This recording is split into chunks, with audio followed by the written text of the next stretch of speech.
Je suis Sophie Charles, je suis doctorante en 3e année en sciences de l'éducation au laboratoire Bonheur de Paris-Cergy Université et au laboratoire Quartz de Supplica.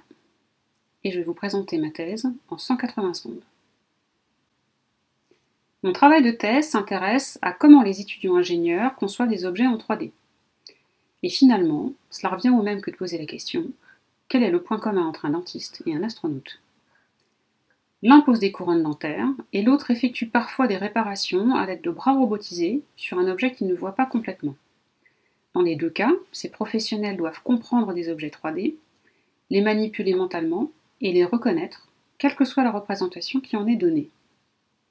En d'autres mots, ils doivent se représenter mentalement ce qu'ils ne voient pas avec les yeux. Et c'est exactement ce que doit faire l'ingénieur dans une situation de conception 3D. Pour construire ces représentations 3D, on peut utiliser différentes stratégies. Par exemple, quand l'astronaute répare la face de l'objet qui lui est caché, il peut s'imaginer faire pivoter cet objet dans sa tête ou se déplacer mentalement à l'endroit le plus judicieux pour observer l'objet. Cette capacité à manipuler un objet dans sa tête et à le comprendre, quelle que soit sa représentation, est définie comme l'habileté spatiale. Mais sommes-nous égaux devant l'habileté spatiale ? Il se peut que ces compétences soient développées grâce à certaines pratiques, comme les jeux de construction ou les jeux vidéo d'action 3D, ou grâce à des formations spécifiques qui s'appuient sur des logiciels de modélisation, sur le dessin ou encore la manipulation. Nos étudiants ingénieurs sont issus de filières différentes, ils pratiquent des loisirs différents et sont plus ou moins familiers avec la modélisation 3D. Sont-ils égaux devant l'habileté spatiale? Quel que soit leur niveau, ils vont suivre les mêmes enseignements et être soumis aux mêmes évaluations. La question est: quelle est la relation entre la performance des étudiants dans des tests qui visent à mesurer l'habileté spatiale et leur capacité à modéliser une pièce en 3D, seule ou en groupe?